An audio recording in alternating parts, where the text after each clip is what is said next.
Bonsoir à tous et à toutes et bienvenue dans cette nouvelle rencontre, un endroit où aller, une rencontre avec notre partenaire lecteur.com, le site de la Fondation Orange. Alors ce soir, c'est une rencontre particulière. J'ai l'honneur de recevoir Marianne Géglet. Bonsoir Marianne. Bonsoir Nathalie, bonsoir à tous. Alors vous êtes la lauréate du prix Orange du livre 2024 et en l'occurrence, vu le contexte actuel, la dernière lauréate. C'est comme ça, mais nous, on est très honorés de vous recevoir. On est ravis que vous ayez eu ce prix pour L'Ami du Prince, qui est paru dans la collection L'Arpenteur chez Gallimard. C'était en mars dernier, le 21, si je ne me trompe pas. Donc voilà, Marianne, je vais vous donner la parole pour, si vous avez envie de dire justement un petit mot sur l'arrêt de ce prix Orange. Oui, bah écoutez, comme tout le monde, j'ai été vraiment très très surprise d'apprendre ça. Et j'avoue que, comment dire, j'ai beau y réfléchir, je comprends pas cette décision. Le prix Orange existe depuis 16 ans, je crois. 15, 2009. 2009. 15, c'est la 16e édition. Euh, et disons qu'en fait, c'est un prix qui, me semble-t-il, a son originalité, a prouvé sa capacité à fédérer à la fois les lecteurs, le public, à trouver des textes super intéressants. Et j'avoue que j'ai beau réfléchir à la décision qui a été prise par Orange d'arrêter ce prix, je la comprends pas. Je la comprends tout simplement pas. Je la trouve, pour tout vous dire, scandaleuse, choquante. Voilà, à l'heure actuelle, on a besoin d'encourager la lecture. On sait que c'est par la lecture qu'on forme des citoyens éclairés, des gens qui réfléchissent, des gens qui ont de la distance, de l'esprit critique. Et à l'heure où partout dans le monde, les démocraties sont en danger, j'avoue qu'arrêter de soutenir des prix littéraires en France, en Afrique, pour moi, c'est incompréhensible et scandaleux. Vous n'êtes pas la seule à ne pas comprendre, mais on a discuté toutes les deux. On va faire quelque chose cette semaine. Vous verrez sur les réseaux. Voilà, il n'y a pas de raison. Alors, je vais rappeler pour la petite histoire. Donc, le prix Orange a été depuis 2009. Il met en avant des livres qui ont été de la rentrée littéraire d'hiver, qui sont écrits en français et donc publiés en France. Donc, c'est le cas pour L'Ami du Prince, puisque c'est la collection de l'Arpenteur chez Gallimard. Il est porté donc, par la Fondation Orange. Et surtout, ce qui était intéressant dans ce prix, c'était la mixité du jury. Donc ça, je vais le rappeler parce que c'est très important. Le président du jury, c'était Jean-Christophe, bah, c'est toujours Jean-Christophe Ruffin. Avant, c'était Éric Orsena. Il est composé donc de 16 membres. Donc vous avez été donc il y a le public. Mais avant d'avoir eu accès au public, au vote du public, vous avez été choisi par un panel. Donc il y a, je crois, il y a 6 auteurs, il y a 2 libraires, il y a 5 lecteurs issus de la super communauté lecteur.com. Il y a aussi une voix qui était pour le club de lecture de Cité Caritas, me semble-t-il, je ne pense pas faire d'erreur, et une voix, aussi ça c'était les nouveautés, les 2 nouveautés, d'un comité d'anciens jurés de lecteur.com. Donc, une fois qu'ils ont choisi les 5 finalistes, donc vous avez reçu donc en mai dernier les 5 femmes finalistes et vous avez été choisis. Donc, je vais montrer la couverture du livre. Voilà, attendez, il arrive, donc L'Ami du Prince. C'est très sobre, mais ce qu'il y a à l'intérieur, c'est quand même ce livre, il est, j'ai envie de dire, il est l'intemporalité de ce texte est dingue. Marianne, vous nous avez fait Alexia Strezzi l'a dit, un classique. Et j'espère de tout cœur que les élèves de terminale auront l'occasion d'avoir votre texte à lire, parce que ça peut les aider, non seulement en philosophie, mais pour tout. Faire un peu comme Sénèque. Mais d'abord, je voudrais que vous nous le résumiez, ça, vous n'allez pas y couper, le résumier en 1 minute, votre grand texte, parce qu'on peut dire que c'est un grand texte. Alors, c'est un texte qui raconte l'intégralité de l'histoire se déroule le 12 avril de l'année 65 après Jésus-Christ et raconte la dernière après-midi de Sénèque. Le livre commence avec le moment où il reçoit l'ordre de l'empereur de se donner la mort, alors qu'il est dans sa villa, aux alentours de Rome. Et puis, il dispose d'un petit laps de temps avant de se donner la mort et il va en profiter pour écrire une dernière lettre à son ami Lucilius, auquel il va raconter en fait les 15 dernières années de sa vie, pendant lesquelles il a été le précepteur puis le conseiller, puis l'ami, si on peut dire, du prince, c'est-à-dire de l'empereur. Cet empereur-là qui lui donne ce jour-là l'ordre de se tuer lui-même. Et cet empereur qui est l'empereur Néron. Donc voilà, à l'intérieur de cet ultime après-midi de Sénèque, il y a les 15 dernières années de sa vie et de l'Empire qui sont racontées avec cette question, pourquoi, pourquoi est-ce que l'empereur veut la mort d'un philosophe qui a été un précepteur, une figure paternelle pour lui, et qui s'est retiré des affaires, vit tranquillement à la campagne, n'embête personne, mais l'empereur lui demande sa mort. Et la question c'est pourquoi, comment, que s'est-il passé? Voilà ce que raconte le livre. Parfaitement bien résumé, on n'en dira pas plus. Moi, ce que je trouve dingue, parce que je l'ai relu aujourd'hui, votre livre, et je me suis dit, mais elle est hyper forte, Marianne, parce qu'on connaît la fin. On sait que c'est là qui il va mourir, mais elle arrive à nous coller le doute. Alors, comment on fait pour travailler sur donc, des faits historiques, des vrais, pour apporter sa patte, un peu de fictionner comment on fait ça? Sans trahir, parce que ça c'est important, ne pas trahir les faits historiques, parce que sinon on pourrait vous attaquer en disant mais vous avez complètement réinventé l'histoire. Alors, ouais, non, j'ai vraiment respecté. J'ai respecté la chronologie, les personnages, tout ce qui se passe dans le roman, c'est dans les annales de Tacite, avec quelques petits apports de Suétone également de la vie des 12 Césars. Donc j'ai vraiment respecté la chronologie telle qu'on la connaît, les faits tels qu'on les connaît. J'ai pas triché. Je vais vous répondre très simplement, Nathalie. Moi, j'ai pris une grande leçon de manière de raconter les histoires quand j'ai vu le film Titanic. Je ne sais pas si vous vous souvenez, dans le prologue enfin pour moi c'est une leçon de narratologie.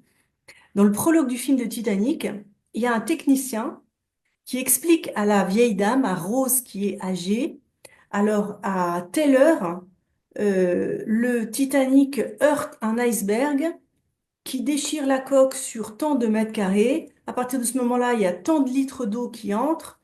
À 9h22, l'avant s'enfonce.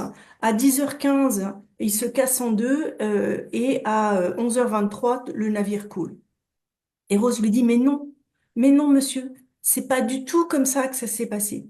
Et à ce moment-là, on revient en arrière et on la voit, elle, jeune, avec son affreux fiancé en très belle tenue qui s'apprête à monter sur le Titanic alors qu'on embarque une voiture de luxe. Voilà. En fait, ce que j'ai compris à ce moment-là, c'est que euh, ce sont pas les faits qui racontent l'histoire. Ce qui rend l'histoire intelligible, ce qui la rend vivante, vibrante, pleine de sens, c'est la subjectivité d'un personnage et c'est le fait qu'il vit ces événements au fur et à mesure et pas racontés d'un point de vue rétrospectif comme c'est-à-dire qu'en fait, on les vit au moment où ils sont en train d'arriver. Voilà. Et d'une certaine manière, j'ai voulu faire avec ce roman euh, la même chose, le même procédé qui a été utilisé dans Titanic, c'est-à-dire que au lieu d'avoir des faits désincarnés, on a la version d'un personnage qui est Sénèque, qui raconte comment les choses se sont passées pour lui. Et par conséquent, l'histoire, on la revit avec lui, avec ses doutes, ses incertitudes, avec non pas comme une ligne déjà définie à l'avance, mais comme ce que nous vivons nous, c'est-à-dire une réalité qui est toujours à chaque instant susceptible de se modifier. Voilà, Bilan, c'est ce en fait, il fait un parcours-là. bilan. C'est un bilan, en fait, quelque part. Un bilan de ce qu'il a fait, ce qu'il n'aurait pas dû faire ou ce qu'il n'a pas Tout à fait. fait, tout à fait, parce que il faut savoir que, si vous voulez, Sénèque, c'est un grand philosophe, il nous a laissé des traités qui sont des œuvres philosophiques magnifiques, il a laissé aussi les œuvres à Lucilius, mais dans le fond, ce qu'on doit considérer, c'est que ces traités sont des œuvres philosophiques, mais aussi, comme il était toujours dans une très grande proximité avec un empereur qui avait pouvoir de vie et de mort sur à peu près tous ces sujets dans l'Empire, c'est comme si Sénèque avait toujours écrit et parlé en langue de bois de l'époque, si je peux dire. C'est-à-dire, il a parlé dans une langue de marbre, on pourrait dire. Moi, j'ai eu envie de lui rendre une parole libre et de lui permettre de raconter ce qu'il a vécu, ce que on ne, enfin, comment dire, ce qu'on n'avait jamais eu. On n'a jamais eu sa version des événements. Et notamment, on n'a jamais eu sa version de ce qu'il pensait de l'empereur, de son élève, de celui qui a été son élève pendant 15 ans. Voilà, c'est ce discours-là, libéré de toute convention et de crainte aussi, que j'ai voulu rendre à Sénèque. C'est pas un peu une réhabilitation aussi de Sénèque? Sénèque n'a pas besoin d'être réhabilité. Sénèque est reconnu, il n'a pas besoin de moi, il n'a pas besoin de réhabilitation. C'est un grand philosophe, il est reconnu pour son œuvre. Alors, on a critiqué sa présence auprès de l'empereur. On a critiqué le fait que, d'une certaine manière, en étant le conseiller d'un empereur qui est devenu complètement hors de contrôle et tyrannique et sanguinaire, on a... Psychopathe, moi je dirais. Psychopathe. Comment? Moi Un au psychopathe, pluriel, oui, je c'est dirais un psychopathe. psychopathe. Ce sera une bonne étude de cas de faire Néron. Ah, c'est sûr. Mais disons qu'en fait, on a considéré que Sénèque s'était compromis. Mais disons que moi, enfin, la question que je pose, c'est d'une part, nous savons ce que c'est qu'un psychopathe. À l'époque de Sénèque, cette notion n'existe pas. Donc, il n'a pas les moyens de faire le diagnostic que nous pouvons faire aujourd'hui. Et d'autre part, mon hypothèse, c'est que si Sénèque n'avait pas été auprès de Néron pendant toutes ces années, ça aurait été beaucoup, beaucoup, beaucoup pire. Enfin, bien pire. Qu'est-ce qui vous pousse à écrire, Marianne? Je ne sais pas. Je ne sais pas, Nathalie. Euh, je ne sais pas. Michel Butor, il a dit, l'écriture, c'est une colonne vertébrale dans ma vie. Et je trouve que ça permet de supporter quelque chose de nos vies qui sinon s'éparpille continuellement. Euh, l'écriture, ça permet de faire tenir tout ça ensemble. Et vous pensez à quoi quand vous écrivez? Au texte pur et dur ou il y a d'autres choses qui peuvent vous traverser l'esprit, où vous êtes complètement fermé, complètement concentré? Moi, je pense au lecteur. Moi, je pense au lecteur. Je veux que mon texte plaise au lecteur. Donc, je pense à ce que moi j'aimerais lire et comment il faudrait que je sois surprise pour que ça me plaise. Donc voilà, j'essaye d'écrire un texte en anticipant les réactions du lecteur. Et est-ce que vous êtes surprise en l'écrivant, ce texte? On est toujours surpris. On est toujours surpris. D'une certaine manière, on découvre nous-mêmes notre propre texte en l'écrivant. Donc, c'est certain à la fois, on essaye de le fabriquer le plus possible, mais en même temps, il y a toujours par exemple, moi, il y a un personnage qui m'a beaucoup surprise, alors, j'adore Sénèque, évidemment, mais Burrus. Burrus, c'est son ami, c'est un Romain d'origine gauloise. Il est né à Vaison-la-Romaine, et c'est un personnage secondaire. C'est le chef de la garde prétorienne au palais. Donc c'est un militaire, c'est un homme un peu bourru. Il a une soixantaine d'années, il a une main en moins qu'il a perdue au combat. Et il devient l'ami de Sénèque, et il devient son aide et son soutien. Et en fait, j'ai pas du tout prévu que ce personnage prendrait cette place. Et en fait, c'est l'un des personnages que j'aime le plus dans le roman. Je le trouve, il me fait rire, en fait. Il me fait rire, je l'adore. Voilà. Alors justement, ces personnages qui sont des personnages historiques, est-ce qu'ils sont plus malléables, plus faciles que les personnages de fiction? Ben non, le personnage historique, on est très contraint par lui. On est extrêmement contraint plus le personnage est connu, plus il est célèbre, plus il est documenté. Plus on est obligé de respecter un certain nombre de choses. Je veux dire, Agrippine, elle est blonde, elle a comme son fils des yeux clairs. Je peux pas en faire une grande rousse, comment dire, lascive et c'est pas possible, c'est pas possible. Agrippine, c'est une femme dure, très belle, euh, orgueilleuse, calculatrice, manipulatrice. Donc on est obligé de travailler avec ces données-là. Maintenant, comment dire, euh, il reste toujours des zones d'ombre. Et il reste toujours de la liberté avec un personnage. Parce que même un personnage qui, comment dire, qui commet des meurtres, qui commet des crimes comme Agrippine, tout l'enjeu, c'est de faire comprendre, de faire sentir au lecteur qu'est-ce qui fait que une femme en arrive là, en fait, me semble-t-il. Donc, j'ai envie de dire que pour les personnages existants, les personnages historiques, tout l'enjeu de l'écriture, c'est de recréer une sorte de réalité psychique qui soit crédible, compréhensible et qui fasse que pour le lecteur, ces gens existent de nouveau, qui soient tangibles, réels, compréhensibles, que sans les excuser, on les comprenne.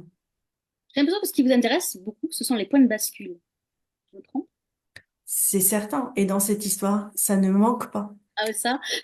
C'est-à-dire que, en fait, et je, je, je cite Milan Kundera qui dit l'homme avance dans le brouillard, dans les testaments trahis. Il dit quelque chose comme ça. Il dit l'homme avance dans le brouillard, mais si on le regarde après coup, euh, on le voit qui s'avance, on voit la route, mais on a l'impression que le brouillard a disparu. Et il nous dit, si vous regardez quelqu'un du passé, si vous jugez ses actions, n'oubliez pas le brouillard. Voilà, je voulais juste, d'une certaine manière, moi, ce que j'ai voulu montrer, c'est que tous les personnages avancent dans le brouillard. Et à propos des points de bascule, pour moi, il y en a deux très importants. Il y en a deux très importants. D'abord, Sénèque, il accepte de devenir le précepteur d'un jeune garçon qui est seulement le fils de la troisième épouse de l'empereur. Donc, au départ, il se dit, il va former un jeune patricien. Il se dit pas, je vais former le futur empereur. Ça n'est pas écrit. C'est seulement parce que Agrippine réussit à faire adopter son fils, et puis que, oh stupeur, l'empereur meurt, que à ce moment-là, tout change. Et c'est le jeune Néron qui devient premier dans l'ordre de succession. Donc, si vous voulez, là, il se passe quelque chose que ni Sénèque ni les contemporains ne pouvaient avoir anticipé. Donc, d'une certaine manière, on en revient à cette question, est-ce que Sénèque a besoin d'être réhabilité ou pas? Moi, je dis non. À aucun moment, il ne pouvait prévoir que son élève monterait sur le trône. Ça n'était pas possible.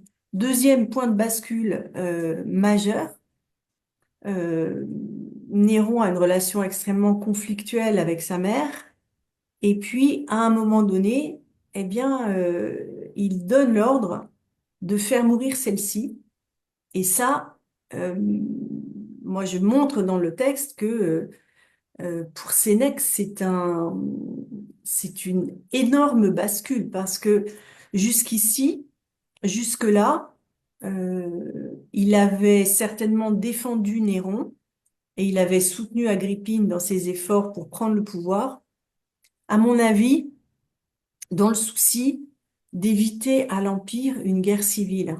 Donc son objectif, c'est de préserver la stabilité politique, de préserver la paix dans l'Empire. Et ce sont des objectifs auxquels on ne peut qu'adhérer, me semble-t-il. À partir du moment où il s'aperçoit que son élève, celui qu'il a formé et fait monter sur le trône, est un meurtrier et même un matricide, alors là, à partir de ce moment-là, il ne peut plus le soutenir. Il peut décemment plus le soutenir.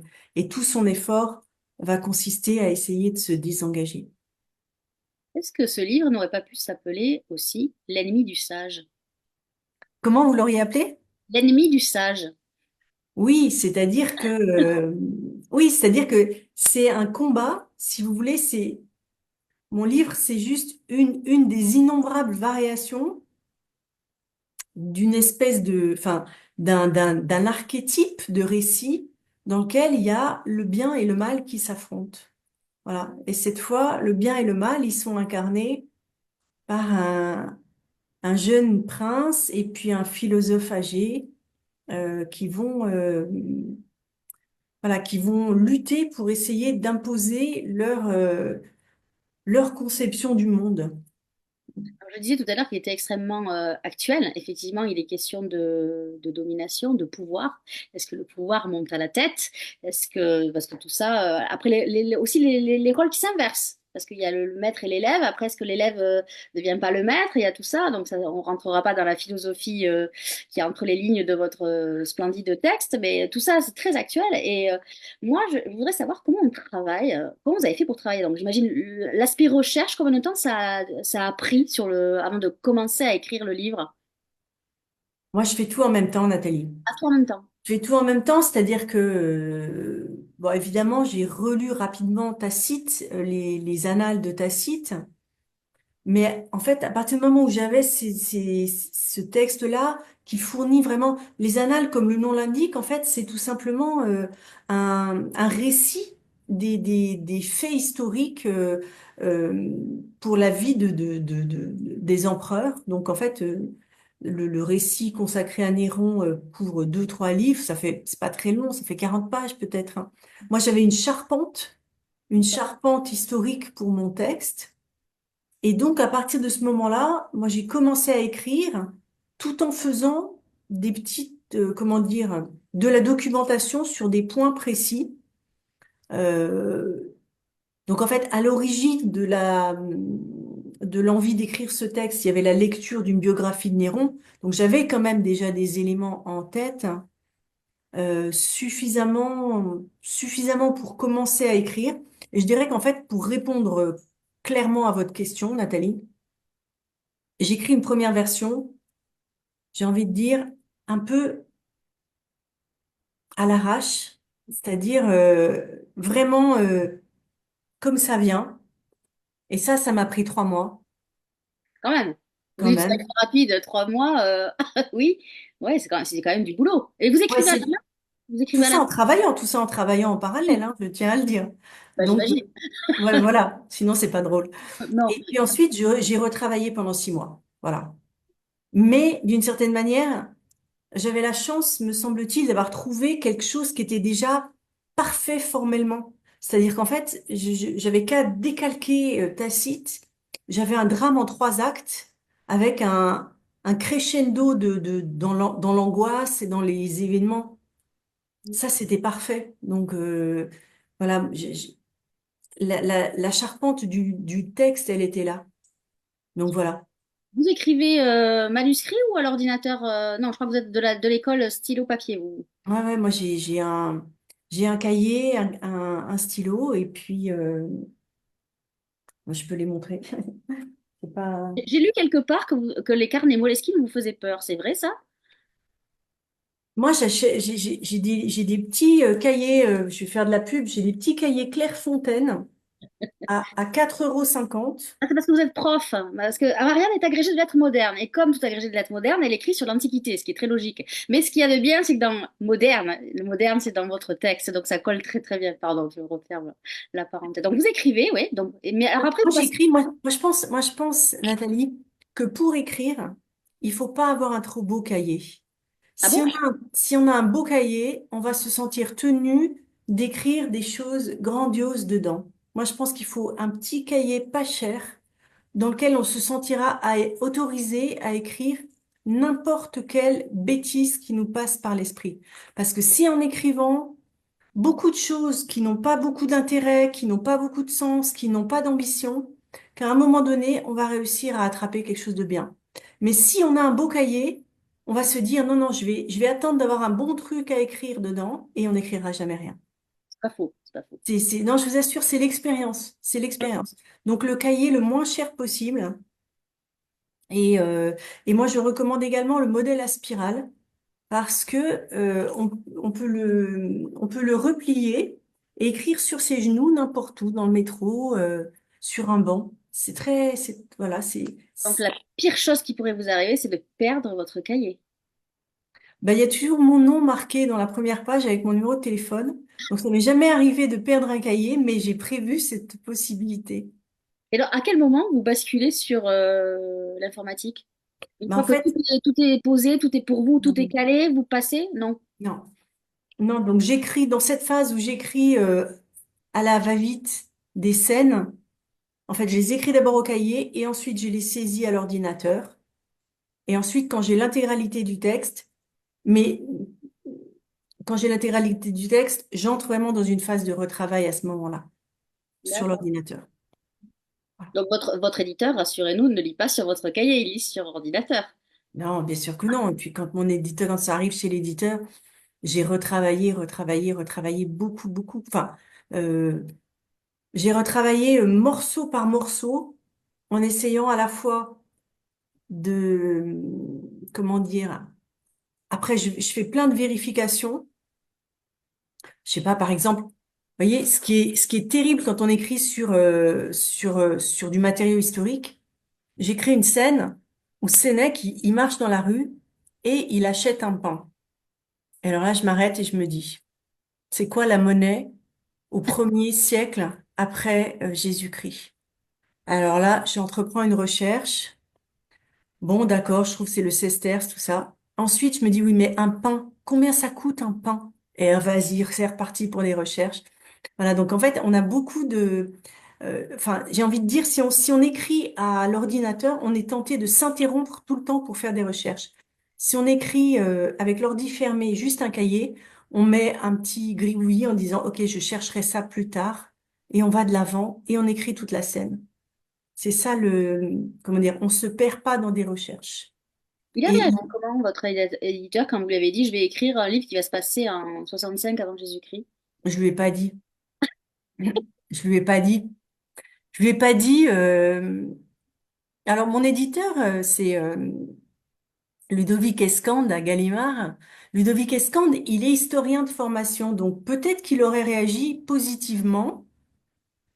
Mais en fait, moi, je veux pas me faire influencer, que l'éditeur en veuille ou pas. Moi, si j'ai envie d'écrire le livre, je l'écris. Et je veux pas qu'on me coupe les pattes en me disant un livre sur Sénèque, oh quel ennui. J'ai pas envie de ça, donc je n'en parle pas. Je n'en parle pas. J'en parle pas à mon éditeur. Euh, Il dit, voilà. je travaille, en fait. Il dit, je travaille sur un livre, je te le donnerai à lire quand j'aurai terminé. Ouais. Il n'est pas curieux. Franchement, il sait qu'il faut pas embêter un auteur qui écrit. Il faut pas embêter un auteur qui demande pas de conseils, en fait. Si je lui avais demandé conseil, il m'aurait répondu, bien évidemment, très gentiment. Mais je pense qu'il sait que, il faut aussi, enfin, les auteurs sont voilà, c'est un peu des animaux sauvages, quoi. Il faut aussi, leur laisser cette liberté-là. Alors, vous animez des ateliers d'écriture et comme Sénèque, vous transmettez des choses. Quelles sont pour vous les limites de la transmission? Est-ce qu'il y en a déjà? Ou est-ce qu'il y a des choses que vous dites que c'est infini, la transmission, qu'il faut y aller à fond, ou vous mettez des barrières en disant ça, voilà, je cloisonne. Bah, si vous voulez, donc moi, j'aide les gens à écrire leurs romans. Euh, et aussi, je suis formatrice à l'animation d'ateliers d'écriture.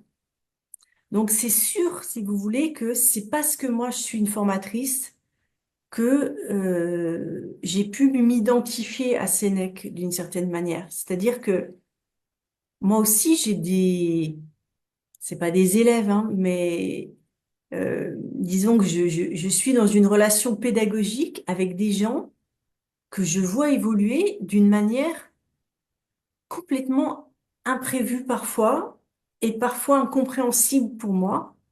Et je pense que c'est ça, c'est cette expérience-là. Après, il y a aussi des gens qui évoluent de façon tout à fait prévisible, euh, que je comprends. Mais c'est parce que il m'est arrivé d'avoir cette expérience-là, d'être complètement déroutée par quelqu'un que j'avais accompagné dans ses projets, voilà, que j'ai pu m'identifier à Sénèque. J'ai pu me dire, mais qu'est-ce qu'il a pensé cet homme-là, quoi? Qu'est-ce qu'il a ressenti en voyant l'élève qu'il avait formé devenir cette personne-là?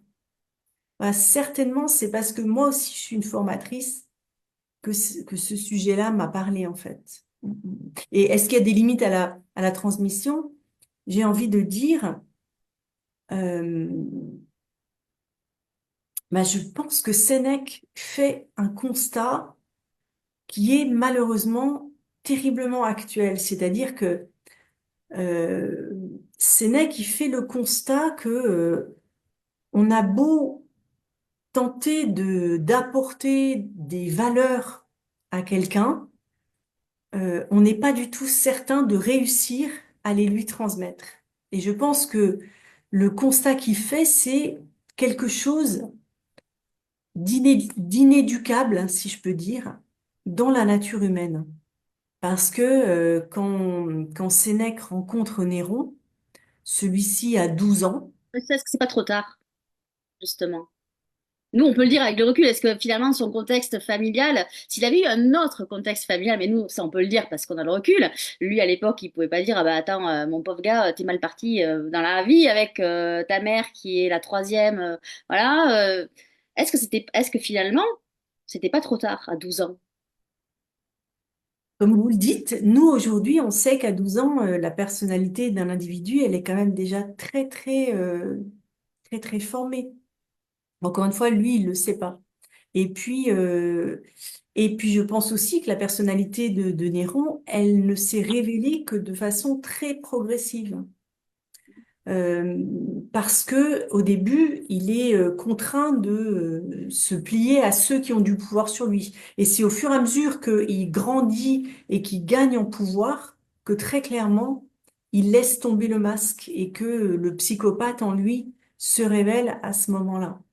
Mais Sénèque, qui le rencontre à 12 ans et qui veut croire et qui dans le fond a au début de sa carrière un élève relativement réceptif, parce que Néron a grand besoin de lui, de ses conseils, de son expérience, de son appui contre sa mère. Sénèque, à mon avis, il est légitimé à penser que il va transmettre toutes ces valeurs philosophiques à son élève et qui va en faire le meilleur empereur possible pour l'Empire romain.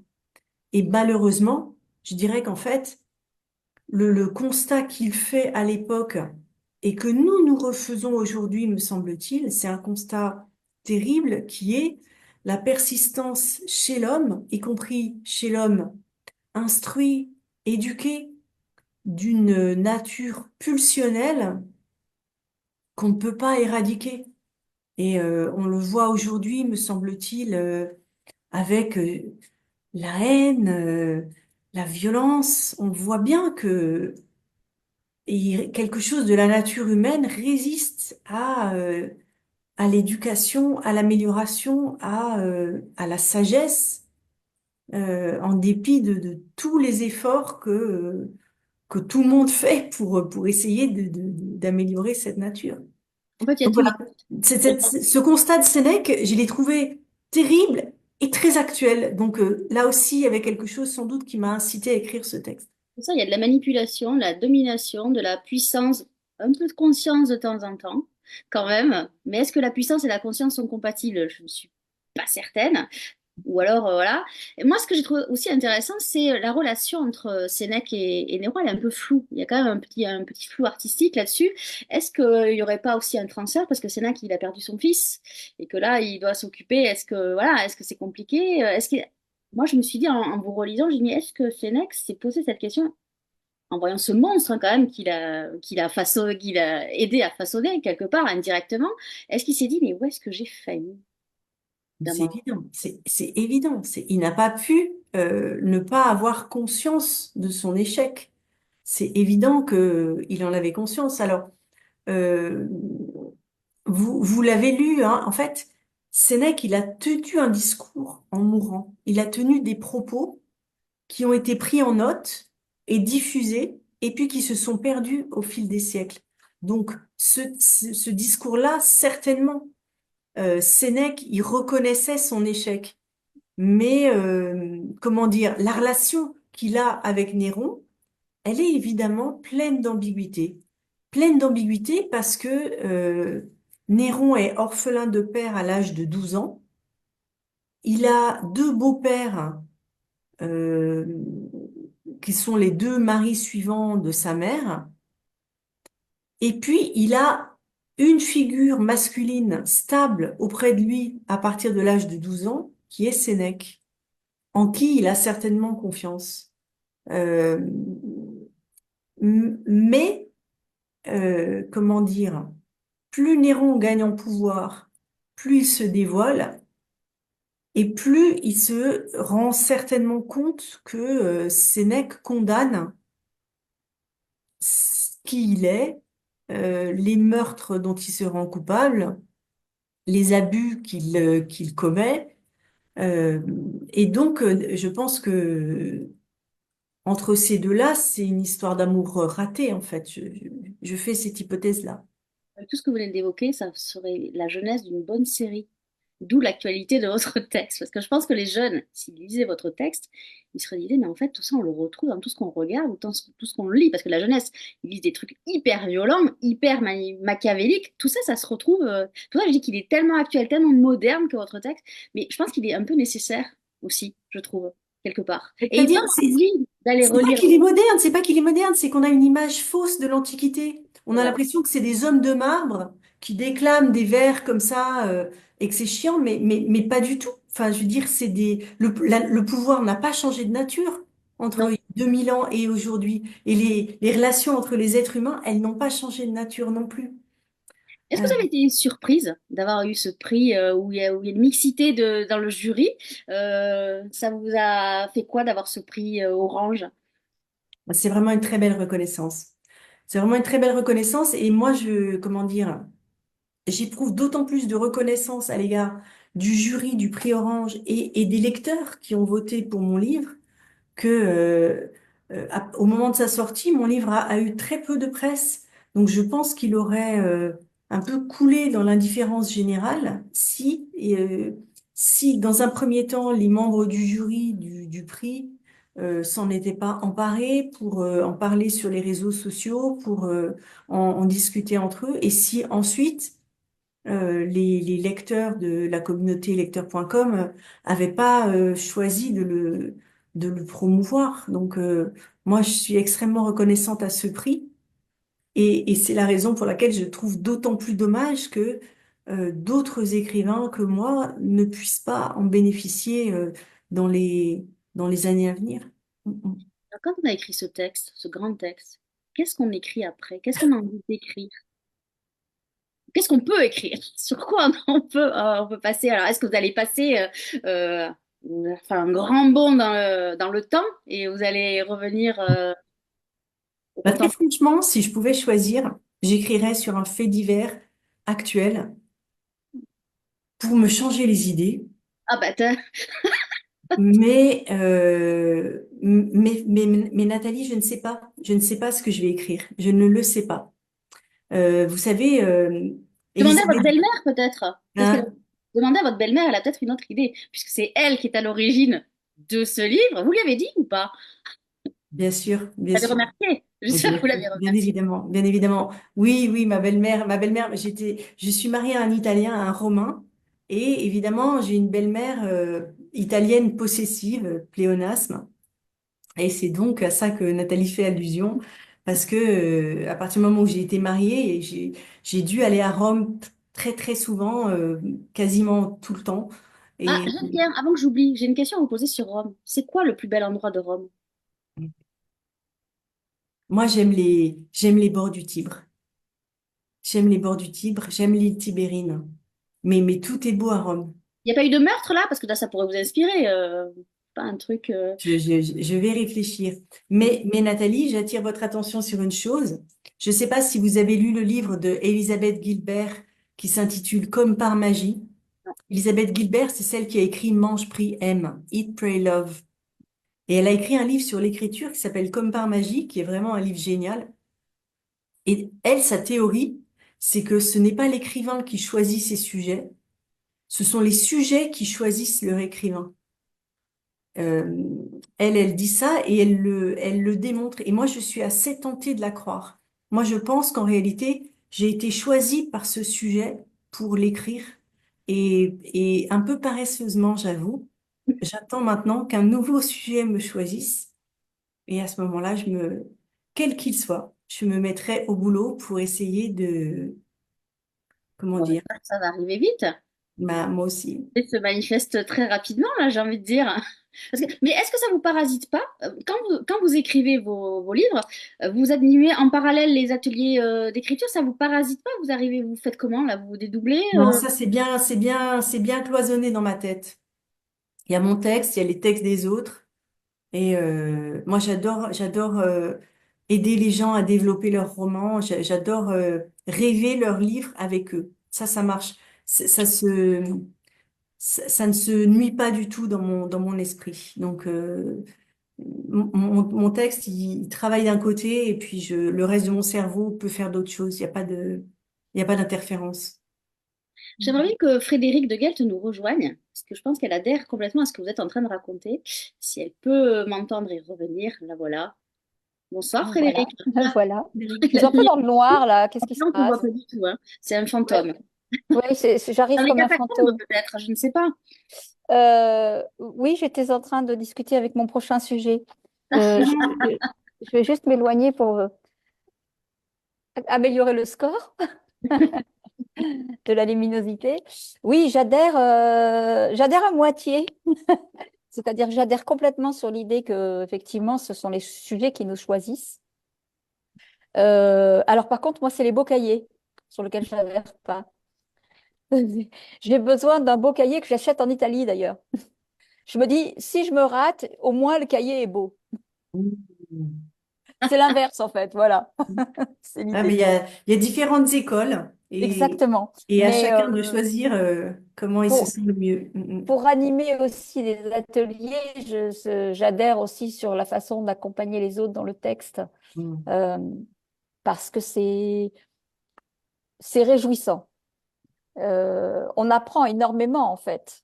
Mm. Quand on accompagne les autres sur un texte, à la fois on apprend sur la relecture et euh, moi j'aimerais vous poser des questions, une question sur est-ce que cette époque-là, vous vous en souvenez quand vous l'étudiez à l'école? Est-ce que c'est une époque que vous aimiez à l'école? J'ai fait du latin. J'ai Hmm. fait du latin comme un peu tout le monde, mais j'en ai fait longtemps parce que j'ai fait du latin jusqu'à l'agrégation de lettres. Donc ça veut dire quand même un certain nombre d'années. Mais surtout, écoutez, il y a une phrase, je ne sais pas pour quelle raison, enfin, il y a plusieurs phrases de latin qui me sont restées. On apprenait à l'époque aux élèves les derniers mots de Néron en mourant. Il aurait dit qualis artifex pereo, quel artiste meurt en moi? Parce que ça, on n'en a Mhm. pas parlé. Mais Néron, Oui. c'est quelqu'un qui se prend pour un artiste. Et ça, c'est absolument fascinant pour moi. C'est-à-dire que il a tué sa mère, il a fait mourir Sénèque, il a tué son frère adoptif, il a tué sa femme, il fait mourir sa maîtresse à coups de pied. Enfin, et à la fin, il dit, oh, quel artiste! Le monde perd avec ma personne. Et donc ça, c'est une phrase absolument extraordinaire pour moi. Je l'ai jamais oubliée. Et Oui. il y en a Brûler une autre, Rome, pour lui, était un acte artistique. Il regardait brûler Rome. certainement. Certainement. Alors, tout était une performance artistique. C'était un tel histrion que toute sa vie était une performance artistique. Euh, voilà. Et donc, il y avait cette phrase-là qui m'est tout le temps restée en mémoire. Je peux pas dire que je me souviens de mes cours de latin ou quoi. Et il y en avait une autre. C'était Vulnerant omnes ultima necat. Dans le C'est, livre, ça. Dans le oui, livre. je l'ai mise dans le livre, bah, c'est parce que, voilà, elle m'était restée, elle blesse toutes, mais la dernière tue. Et c'était inscrit sur un cadran solaire, je sais pas si c'est à Pompéi ou, voilà. Donc c'est l'idée que toutes les heures de notre vie blessent, mais que la dernière tue. Et évidemment, ça rejoignait parfaitement le motif du livre avec la dernière heure de Sénèque, qui est celle à la fois qui le tue et aussi qui le blesse pour différentes raisons. Oui. Et par contre, toutes les heures de Néron tuent les autres. Au début, non. Au début, non. Au début, on peut espérer que ça va être un bon empereur.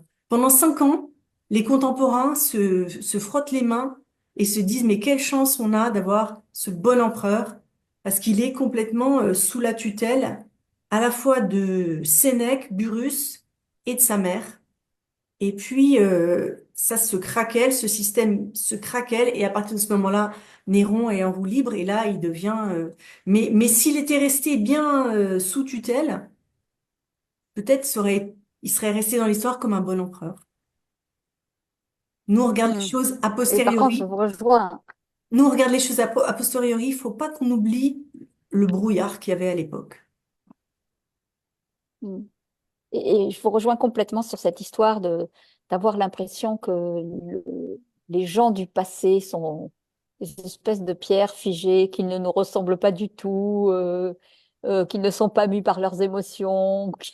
C'est c'est juste l'époque qui n'est pas la même. Mais en réalité, les passions, les émotions, les trahisons, euh, l'appât du gain, l'amour, tout ça reste très présent. Oui, c'est pas des hommes de marbre, c'est des hommes de chair comme nous. Est-ce que vous trouvez qu'on perd On n'entend plus du tout là, Frédéric. Alors, la connexion, Frédéric, la connexion est pas bonne. Je sais pas si elle nous entend. Frédéric, on t'a pas du tout entendu. Est-ce que ta connexion a cette ville complètement... merveilleuse qui est Rome?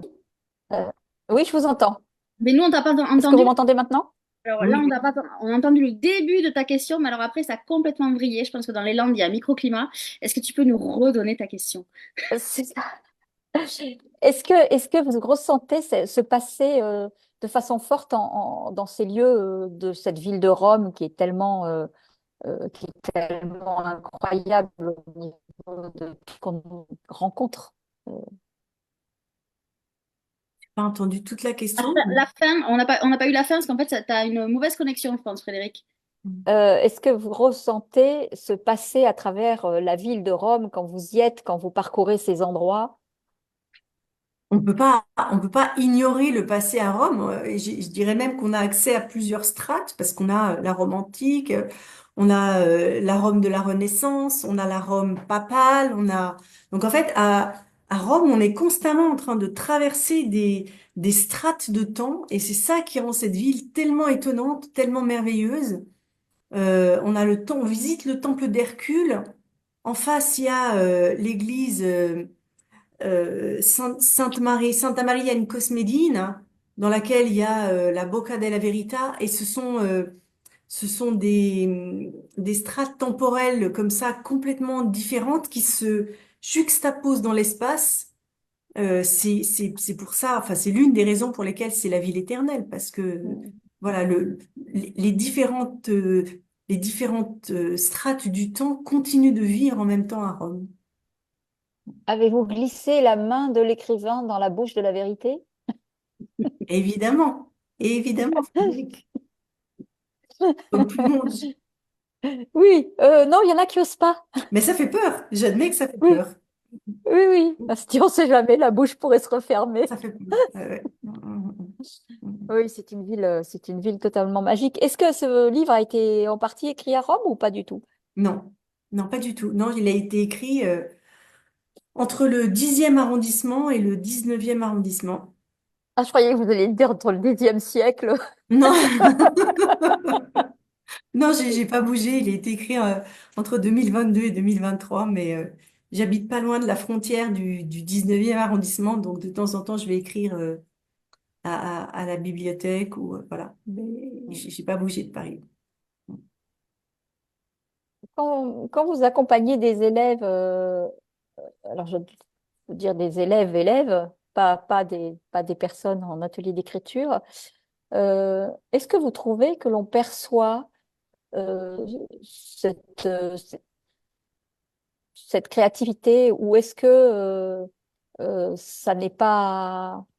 Comment on peut accompagner cet accès à la créativité? Alors moi, je n'accompagne plus d'élèves, hein. J'ai quitté l'éducation nationale il y a maintenant une vingtaine d'années. Mhm. Mais c'est vrai que la compagnie des adolescents, elle est extraordinairement stimulante parce que, justement, parce que ils ont cette espèce de créativité avec le langage et qui est absolument magnifique. Enfin, ils ont une très grande liberté et aussi, je pense, l'envie de se démarquer du langage des adultes. Donc, ils sont tout le temps en train d'inventer des nouvelles expressions, des nouvelles façons de faire. Et d'ailleurs, c'est une créativité qui s'exprime énormément sur les réseaux sociaux, qui est, je trouve, magnifique.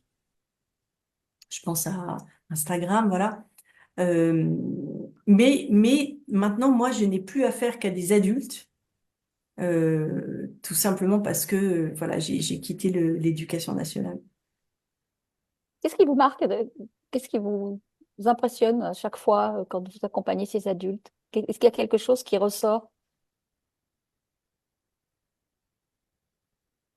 Ce qui me frappe, c'est combien c'est difficile d'écrire. Voilà.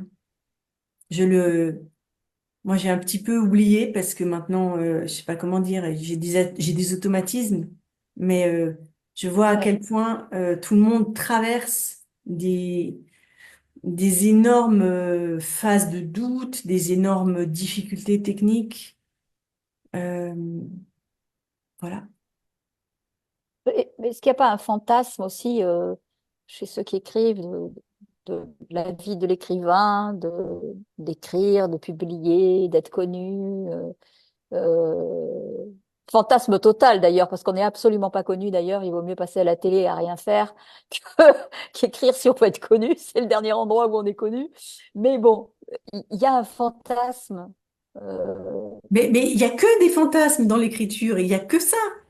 Il y a un fantasme, enfin, je veux dire, il y a que des fantasmes. Écrire, c'est combattre la mort, c'est anéantir la mort, c'est ressusciter Sénèque, c'est ressusciter Néron. Il y a que des fantasmes dans l'écriture. Il n'y a pas seulement être connu. S'il y avait que ça, je dirais, ok, mais il y a beaucoup plus grand que ça. Enfin, moi, je pense que ce n'est que du fantasme, écrire. Et c'est un énorme moteur. Et c'est un énorme et magnifique moteur. hmm, Euh, Être connu, publié, voilà, mais pour moi, on fait des choses, je veux dire, on ressuscite les morts, on répare notre passé, on invente des mondes, on crée l'avenir. On est à 200%, 300% dans le fantasme, tout le temps, tout le temps. C'est comme ça que marche l'écriture. C'est tout à coup, c'est ne pas accepter de s'en tenir à la réalité telle qu'elle est. Là, ma hmm. réalité, c'est je suis assise sur une chaise avec un ordi en face de moi, mais si j'écris, je peux être Agrippine assise sur le trône et donner des ordres à tous ceux qui me détestent et pourtant ils sont obligés de m'obéir. Ah, c'est que du fantasme, c'est que du fantasme. On sent la suite poindre. La vie d'Agrippine petite. Je crois que ça a déjà été fait. Oui, oui, je crois aussi, oui. Euh,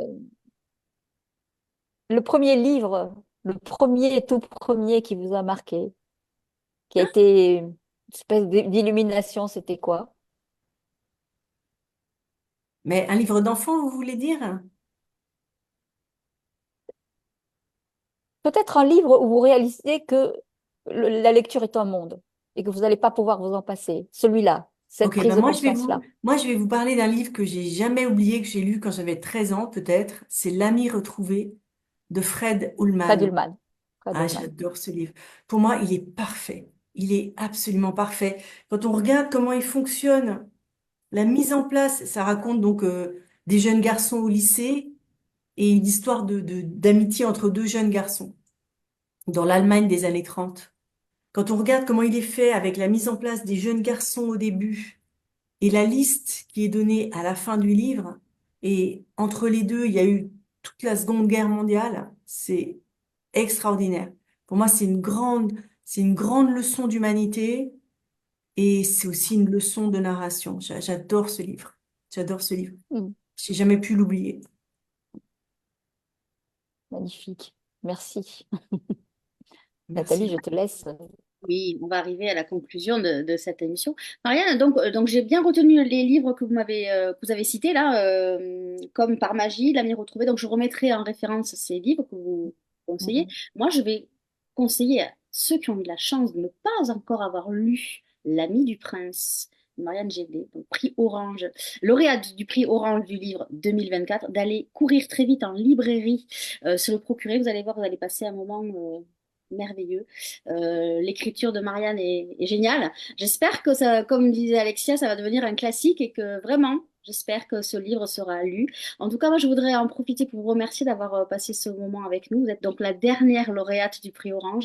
J'en profite aussi pour remercier lecteur.com et surtout Françoise Fernandez et Nicolas qui ont été mes interlocuteurs, nos interlocuteurs, qui nous ont fait confiance depuis le début. On les remercie pour leur immense travail. Vraiment, on refera peut-être une émission pour en parler de tout ça. La communauté de lecteur.com, allez voir tout ce qui se passe sur lecteur.com parce que c'est un travail fabuleux. Il y a des belles chroniques, notamment sur le livre de Marianne, donc je vous engage. Et Marianne, je vous laisse le mot de la fin. Bah, c'est des remerciements très sincères, Nathalie, Frédéric. Merci à vous de m'avoir reçu. Merci au comité, au jury du prix Orange, à Françoise Fernandez et Nicolas Svirne. Merci à tous et puis j'espère que on va trouver les moyens de faire continuer l'aventure. Ça marche. Merci beaucoup. Je vous souhaite à toutes les deux Merci. une belle soirée et belle vie encore à l'ami du prince. Merci, merci, bonsoir.